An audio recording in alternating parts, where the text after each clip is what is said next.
convosco. Ele está no meio de nós. Proclamação do Evangelho de Jesus Cristo segundo Mateus. Glória a vós, Senhor. A origem de Jesus Cristo foi assim: Maria, sua mãe, estava prometida em casamento a José, e antes de viverem juntos, ela ficou grávida pela ação do Espírito Santo.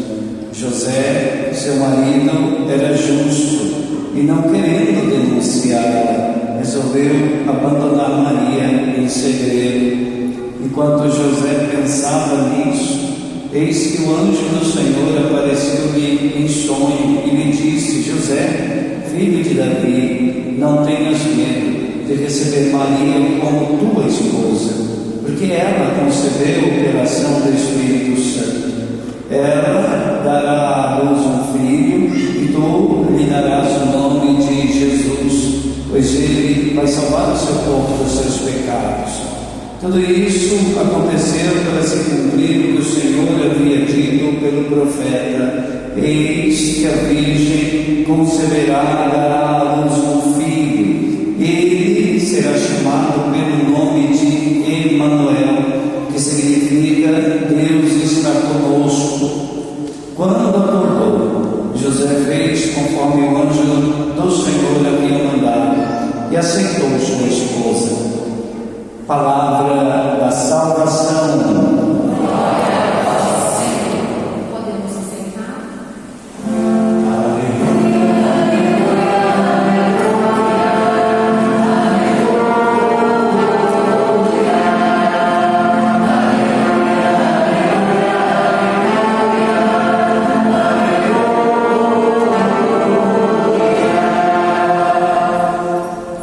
Quarto domingo do Advento. Hoje, a figura que aparece em destaque é a figura de São José. São José como modelo de obediência da fé.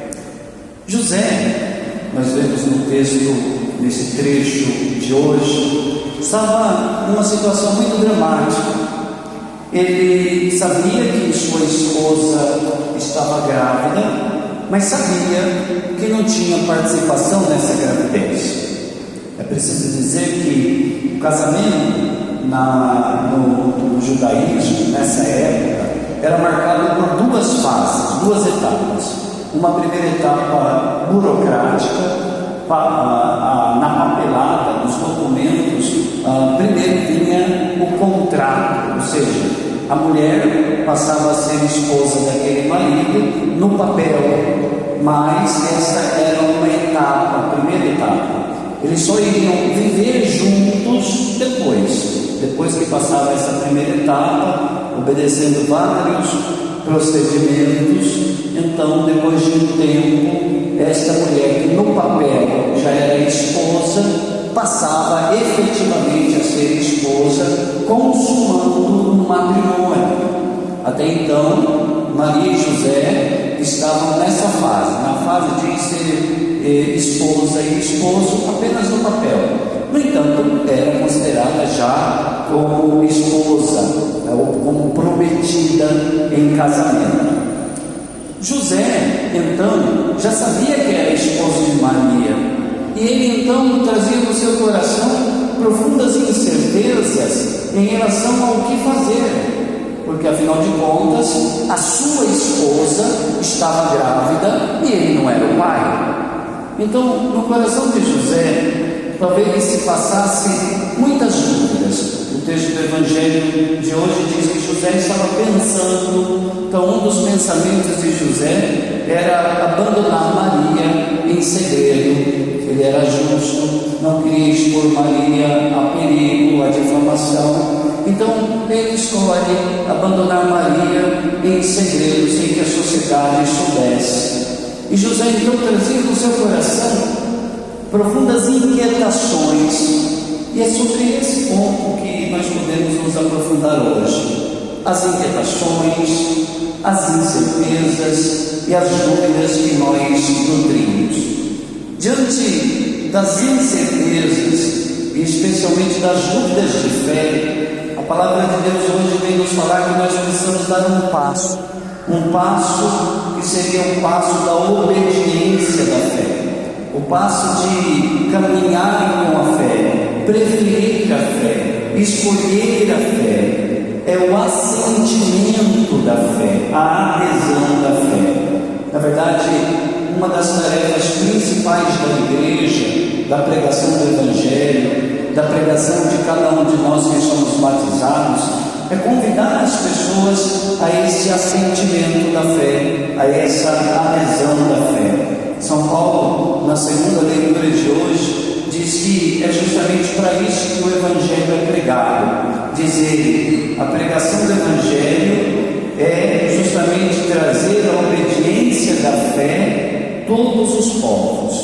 Isso está lá no versículo 5, né? Trazer a obediência da fé, para que tenham a obediência da fé todos os povos. Então todos nós somos chamados à obediência da fé. O que significa obediência da fé, ou assentimento de fé, ou adesão da fé? Significa que nós precisamos concordar com a fé. E para isso, nós precisamos discordar das dúvidas. Discordar é a palavra certa, porque ter fé, isso é muito importante que fique claro, ter fé não significa ausência de dúvidas.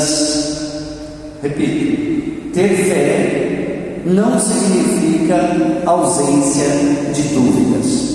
Muitas pessoas pensam, eu não tenho fé suficiente, porque eu tenho muitas dúvidas. Na verdade, ter fé não exclui a possibilidade de que nós tenhamos consciência de incertezas e de dúvidas. Informações duvidosas, informações que são contrárias à fé, estarão sempre presentes na nossa mente. Ter fé não significa fazer desaparecer essas informações duvidosas. A gente não consegue apagar da nossa consciência, apagar da nossa memória coisas que são contrárias à fé. Ter fé significa passar a obediência da fé, concordar com os dados da fé. Ter fé, portanto, não exclui dúvidas, mas é uma escolha que nós fazemos. Nós fazemos com a nossa mente, com a nossa inteligência, nós fazemos uma distinção. Isso aqui é contra a fé, isso aqui é a favor da fé. Eu discordo daquilo que é contra a fé e concordo com aquilo que é a favor da fé. Isso é ter fé. É uma escolha de obediência, é uma escolha que me faz pender não para o lado que discorda da fé, mas para o lado que concorda com a fé. Mas alguém pode perguntar, afinal de contas, ter dúvidas é pecado ou não é pecado? Depende do tipo de dúvida que nós temos. Por exemplo, existem dois tipos de dúvidas. Existem dúvidas involuntárias e existem dúvidas voluntárias. As dúvidas involuntárias são dúvidas que fazem parte de qualquer pessoa que caminhe na caminhada de fé. Ou seja, todos nós involuntariamente surgem na nossa cabeça questões, dúvidas que às vezes decorrem da nossa dificuldade para entender. Muitas vezes nós não entendemos direito, nós não absorvemos direito um conteúdo, nós não nos aprofundamos, nós não temos um conhecimento suficiente e isto faz com que a gente termine na dúvida. Mas são dúvidas involuntárias, nós não escolhemos ter ou manter essas dúvidas, simplesmente elas surgem na nossa cabeça. Independente da nossa caminhada, independente de quantas faculdades nós tenhamos, uma hora ou outra vai surgir a dúvida sobre qualquer ponto, sobre qualquer assunto da nossa fé. Portanto, dúvidas involuntárias fazem parte da caminhada de fé.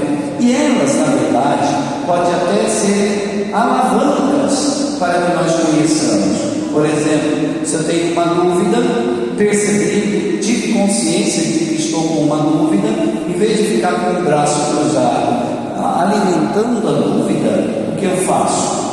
Eu vou atrás de conhecimento, eu descruzo os braços, vou pesquisar, vou conhecer, vou me aprofundar. Então eu saio daquilo que era uma dúvida e passo a conhecer. Então eu percebi a dúvida e não mantenho esta dúvida. Então as dúvidas involuntárias não podem ser consideradas como pecado quando a gente descobre a dúvida e passa a querer solucionar aquela dúvida. Então, nem toda dúvida é pecado. Quais são as dúvidas que poderiam ser consideradas como pecados? São as dúvidas voluntárias.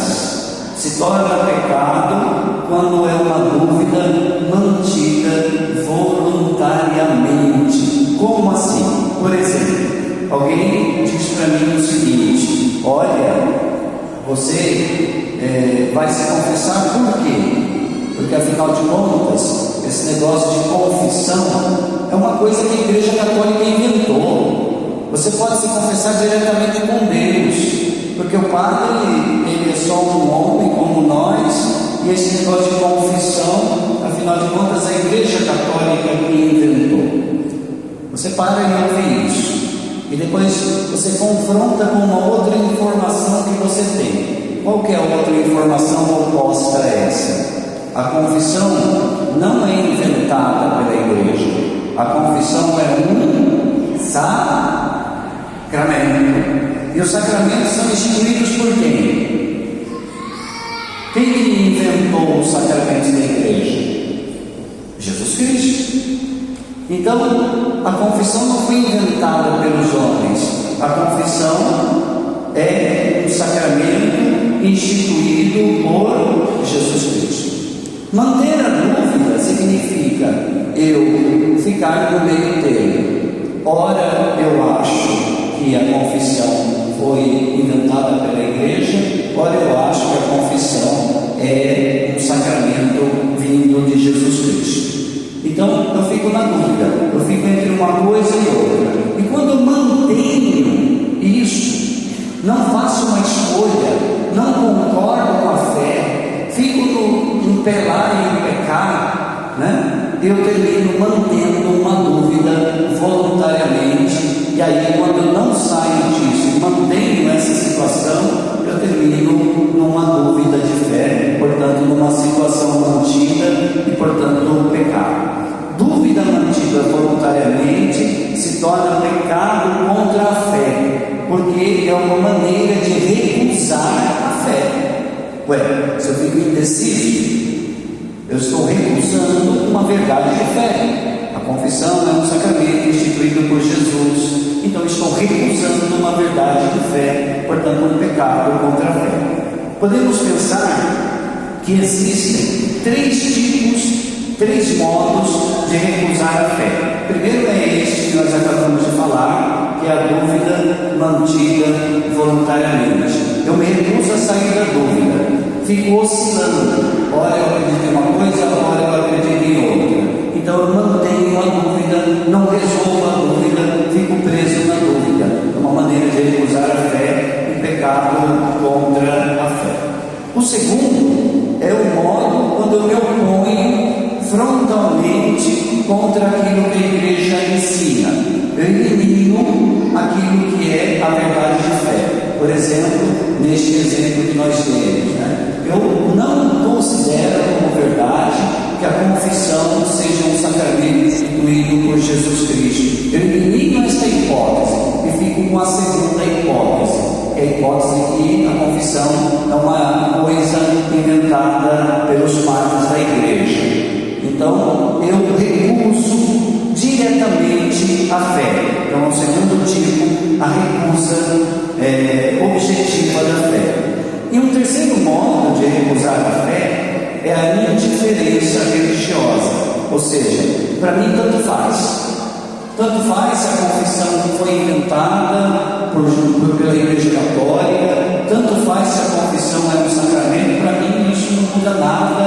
eu estou indiferente a esta situação. Né? E aí você pode aplicar esse raciocínio a tantas outras dúvidas de fé, né? Por exemplo, a Eucaristia, para a pessoa que diz, tanto faz, para mim, né, se Jesus está ou não está na Eucaristia. Enfim, a gente tem inúmeras aplicações desse pensamento. O fato é que, olhando hoje a figura de São José é colocado hoje como alguém que não concordou com a dúvida. Uma vez que ele teve o sonho, o anjo do Senhor lhe apareceu em sonho. São José, o texto do Evangelho termina dizendo: quando José acordou, fez conforme o anjo do Senhor tinha mandado e aceitou a sua esposa. Aceitou a sua esposa significa que José concordou com Maria que tinha dito: olha, eu estou gerando por obra do Espírito Santo. No primeiro momento ele teve dúvida, mas depois ele aceitou a sua esposa, ele concordou com a fé. Nós também devemos imitar isso que São José fez, concordar com a fé. A fé, de um certo ponto de vista, é essa escolha na qual eu escolho com o que eu quero concordar. Mas, do outro lado, a fé também é uma graça. E nós precisamos pensar: a fé, nos ensina o catecismo da Igreja Católica, é ao mesmo tempo um ato humano, onde eu discordo de uma coisa e concordo com outra, mas é também ao mesmo tempo um dom sobrenatural de Deus. E para crer, nós temos necessidade da força do Espírito Santo.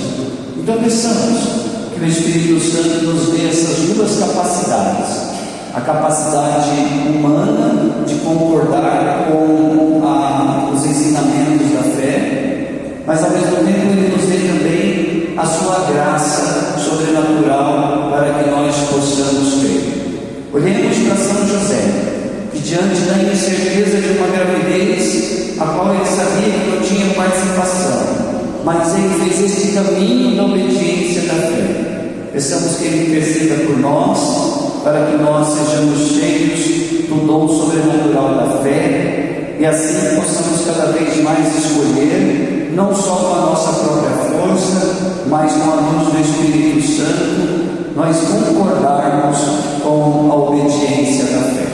Louvado seja nosso Senhor Jesus Cristo. Professando juntos a fé da Igreja. Creio em Deus Pai,